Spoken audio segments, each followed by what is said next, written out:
This is assessment number 2, the closed reading chapter video for chapter 1 on the book The Great Gatsby.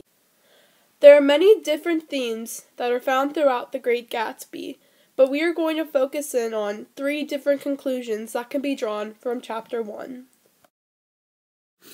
The first conclusion that we can draw has to do with the color green. Green symbolizes 2 things in this chapter. First, wealth, and second, hope. So to start, let's talk about wealth.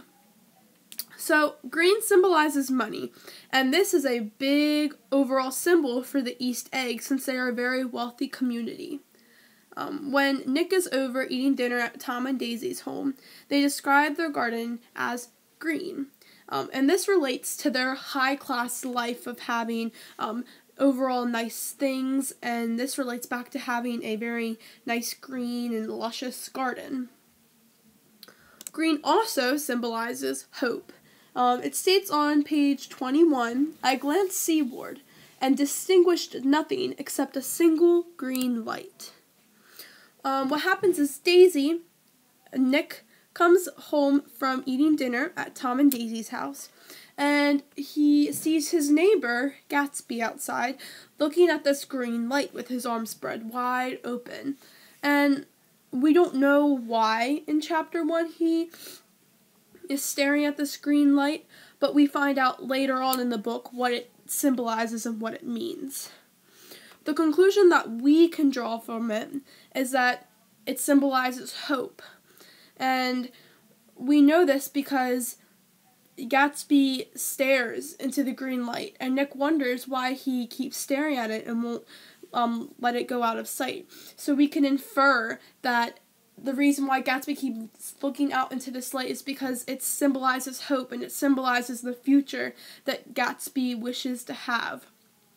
We come to find out later that this green light is right by Tom and Daisy's home, and it symbolizes Daisy for Gatsby. So not only does green symbolize hope, it also symbolizes wealth in The Great Gatsby for chapter 1. Another conclusion that can be drawn from chapter 1 has to do with the color red. Red symbolizes joy and love, but it also symbolizes shame and rage in chapter 1. In the book it states, "A cheerful red and white colonial mansion overlooking the bay." This symbolizes the elegance of the house and the expensive feel of the house. It's describing the house as red, as vibrant, as a loving home. The inside of Daisy and Tom's home is also red, and this symbolizes joy and love also, but it mainly symbolizes shame and rage from Tom. In chapter 1, we find out that Tom is having an affair with a woman, and Daisy does not know about it. And this red symbolizes the shame that Tom has inside the house for cheating on Daisy. As we see, red can symbolize both a happy, loving atmosphere, but it can also symbolize a harsh, shameful atmosphere, depending on the view of the character. The last conclusion that can be drawn from chapter 1 has to do with white. White represents both purity and innocence. In this chapter, we realize that white symbolizes Daisy and red symbolizes Tom. As stated in the book, it says, "Across the courtesy, the white palaces of fashionable East Egg glittered along the water." From here we see that it focuses on the beautiful, positive vibes of the house, the white color of the house that represents the innocence of Daisy instead of the harsh, cruelty of Tom. Also, Jordan and Daisy were both described as in white, with their dresses rippling and fluttering. And this symbolizes them because it shows that they are both good people.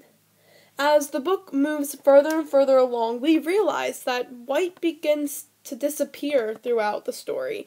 In chapter 1, white was a very prevalent color, and as we continue to read on, white just completely disappears by the end. This shows that the people at the beginning of the book, who are very pure, very innocent, it eventually goes away after time. And that is the main message of this conclusion, is that white represented purity and innocence, but over time, that too will disappear, depending on interactions with others and different events that happen in their lives.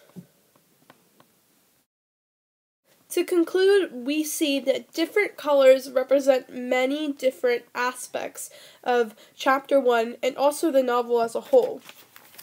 In chapter 1, we talked about 3 very critical conclusions that could be drawn.